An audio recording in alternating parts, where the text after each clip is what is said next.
Bismillahirrahmanirrahim. Assalamu alaikum dear students. Myself Muhammad Usaid Rehan and you're watching Study with Usaid.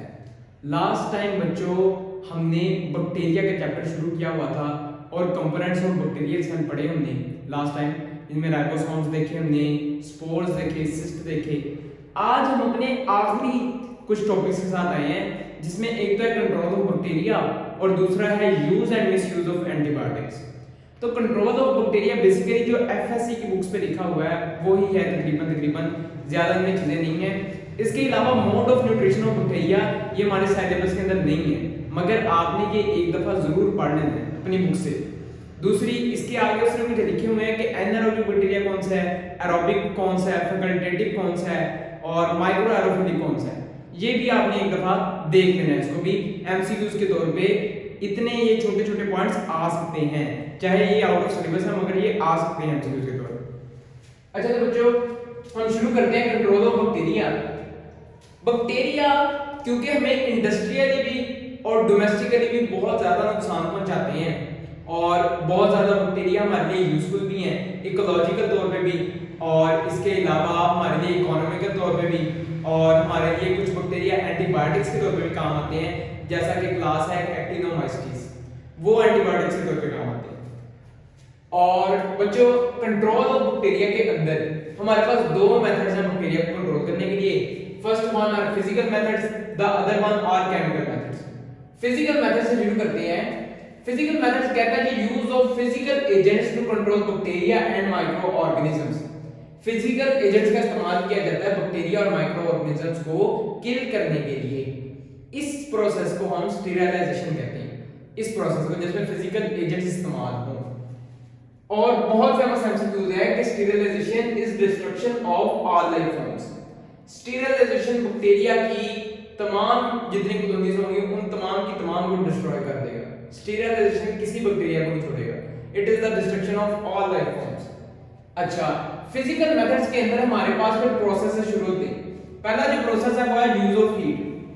Heat जो है बच्चों वो अगर bacteria को दी जाए तो जो नॉन स्पोर फॉर्मिंग बैक्टीरिया होते हैं या जो सिस्ट वाले बैक्टीरिया होते हैं जो कि हीट से रेजिस्टेंट नहीं होते वो मर जाएंगे।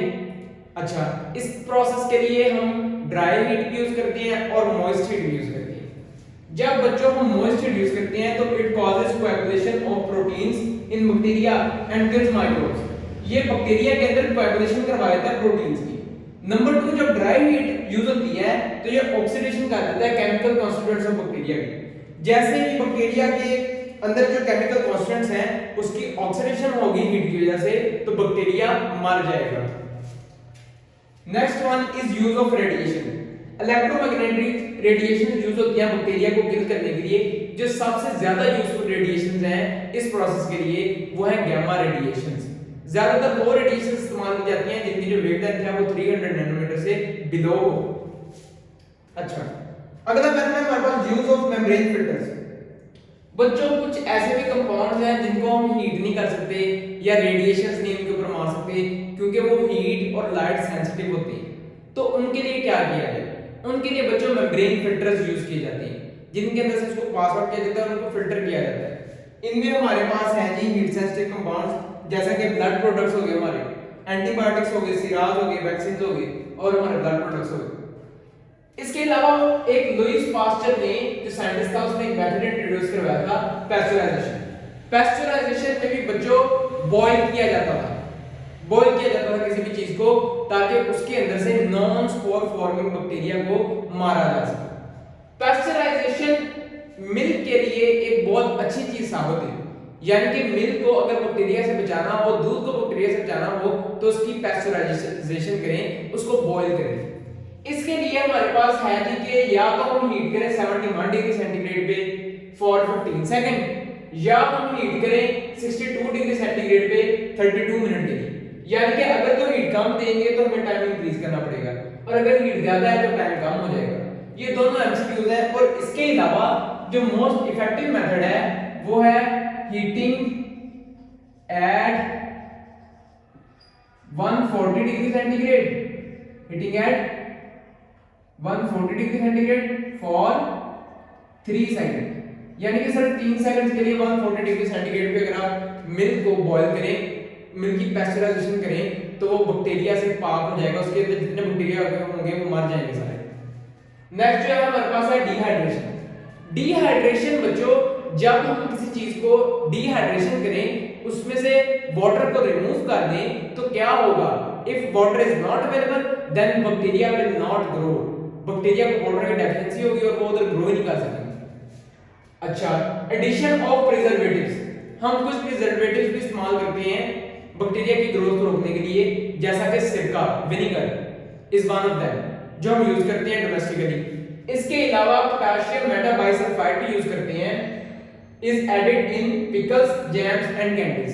अचार के अंदर, कैंडीज के अंदर और जैम्स के अंदर हम पोटेशियम मेटाबाइसल्फाइड ऐड करते हैं ताकि उसको बैक्टीरिया फ्री किया जाए, बैक्टीरिया उसके अंदर किल किए जाए और बैक्टीरिया को कोई स्पेस प्रोवाइड ना की जाए कि बैक्टीरिया ग्रो कर सके। केमिकल मेथड में हम देखें तो हमारे पास केमिकल मेथड दो तरह के हैं। पहला है जी एंटीसेप्सिस और दूसरा है डिसइंफेक्शन। एंटीसेप्सिस को देखें या एंटीसेप्टिक को पहले हम देखें। एंटीसेप्टिक का मतलब है chemical substances used on living tissues, chemical substances जो कि लिविंग सरफेस पे यूज हुए to inhibit growth of micro organism, micro organism की ग्रोथ को रोकने के लिए। केमिकल सब्सटेंसेस जो होते हैं उनको एंटीसेप्टिक्स कहा जाता है और ये जो प्रोसीजर है इसको एंटीसेप्सिस कहा जाता है। यानी कि जो हमने अद्वियात इस्तेमाल की उनको हम एंटीसेप्टिक्स कहेंगे और जो प्रोसीजर था बैक्टीरिया को इनहिबिट करने का उसको हम एंटीसेप्सिस कहेंगे। इसी तरह बच्चों डिसइंफेक्शन हमारे पास एक प्रोसीजर है जिसमें chemical agents are used on non living surface. जैसे ये बोर्ड है, इसके ऊपर अगर हम, ये नॉन लिविंग सरफेस है, इसके ऊपर जो इस्तेमाल की जाएंगी वो क्या होंगी? वो होंगी disinfectants. Chemical agents used on non living surface to kill microbes are called disinfectants. इस प्रोसेस को हम डिसइंफेक्शन कहेंगे और ये जो केमिकल एजेंट्स यूज होंगे इसमें उनको डिसइंफेक्टेंट्स कहा जाता है। अच्छा, तो बच्चों डिसइंफेक्टेंट्स हमने देखे हैं कि हमारे पास कौन कौन से हैं। डिसइंफेक्टेंट्स के अंदर हमारे पास तमाम ऑक्सीडाइजिंग एंड रिड्यूसिंग एजेंट्स हैं जिनके अंदर हैलोजन्स आ जाते हैं हमारे पास और फिनोल्स आ जाते हैं, हाइड्रोजन पेरोक्साइड आ जाती है, पोटेशियम परमैंगनेट आ जाता है, अल्कोहल आ जाता है और फॉर्मल्डिहाइड आ जाती है। फॉर्मल्डिहाइड जो है फॉर्मलिन बनाती है जो कि बहुत यूजफुल है in killing micro organisms such as bacteria. Third one are chemotherapeutic agents. Chemotherapeutic agents के अंदर तमाम वो एंटीबायोटिक्स यूज होती हैं जो हम डेली यूज करते हैं बैक्टीरिया से निजात हासिल करने के लिए या उनको मारने के लिए। तो बच्चों these chemotherapeutic agents work with natural defense and strong growth of bacteria and other microbes। ये हमारे बॉडी के नेचुरल डिफेंस मैकेनिज्म के साथ काम करती हैं और बैक्टीरिया और दूसरे माइक्रोब्स को किल कर देती हैं। हमारे पास यहाँ दो तरह के इफेक्ट हैं जो कि येलो बॉक्स के अंदर लिखे हुए हैं। First one are microbicidal effect and the other one are microbistatic effect. Microbicidal का मतलब है kills microbes immediately, the one that kills microbes immediately, जो कि माइक्रोब्स को या बैक्टीरिया को मार दे, उसको हम कहते हैं माइक्रोबाइसिडल। और दूसरी बात वो वाला one that inhibits reproductive capacities of microbes, जो कि बैक्टीरिया की या अदर माइक्रोब्स की ग्रोथ को रोक दे, उनकी रिप्रोडक्शन की कैपेसिटी को इनहिबिट कर दे, उसको हम माइक्रोबाइस्टैटिक कहते हैं। जैसे जो कूलिंग का फिनोमेना है, रेफ्रिजरेशन का फिनोमेना है, वो बेसिकली माइक्रोबाइस्टैटिक है। वो बैक्टीरिया को क्या करता है, बैक्टीरिया की रिप्रोडक्शन को कैपेसिटी को रोक देता है। कौन सा फिनोमेना? रेफ्रिजरेशन का। मगर इसी तरह हमारे पास जो एंटीबायोटिक्स हैं वो माइक्रोबाइसिडल है, वो बैक्टीरिया को मार देती है। एंटीबायोटिक्स में हमारे पास बहुत सी यूज होती है जैसे कि सल्फोनामाइड्स हैं, टेट्रासाइक्लिन है और पेनिसिलिन है एटसेट्रा। माइक्रोबाइस्टैटिक को याद रखने का फार्मूला ये है कि इसमें लिखा हुआ है स्टैटिक। फिजिक्स में आपने एक टर्म सुनी होगी स्टैटिक। स्टैटिक का मतलब होता है रेस्ट में ले गया, डायनामिक का मतलब होता है मोशन में, स्टैटिक का मतलब होता है रेस्ट में ले गया। तो माइक्रोबाइस्टैटिक कि उनकी जो रिप्रोडक्टिव कैपेसिटीज हैं उनको रेस्ट में लेके आना या उनको रोक देना। अच्छा, एंटीबायोटिक्स क्या है? एंटीबायोटिक्स जो है ना, एंटाई का मतलब होता है अगेंस्ट और जो हमारे पास बायोटिक्स है उसका मतलब होता है, बायो का मतलब होता है लाइफ, अगेंस्ट लाइफ। एंटीबायोटिक्स को कहता है जी कि जो फिजिशियन है उसने जो प्रेस्क्रिप्शन लिख के दी है उसके मुताबिक इस्तेमाल कीजिए।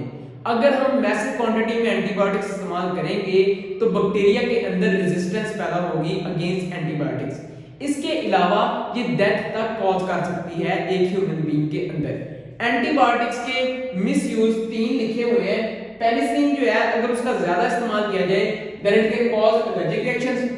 स्ट्रेप्टोमाइसिन का अगर ज्यादा इस्तेमाल किया जाए then it affects the auditory canal. ये जो हमारी ऑडिटरी कैनाल होती है कान की, इसको ये इफेक्ट करती है क्या, मिसयूज ऑफ स्ट्रेप्टोमाइसिन, और इससे डेफनेस हो जाती है, बहरापन पैदा होता है। The third one is tetracycline.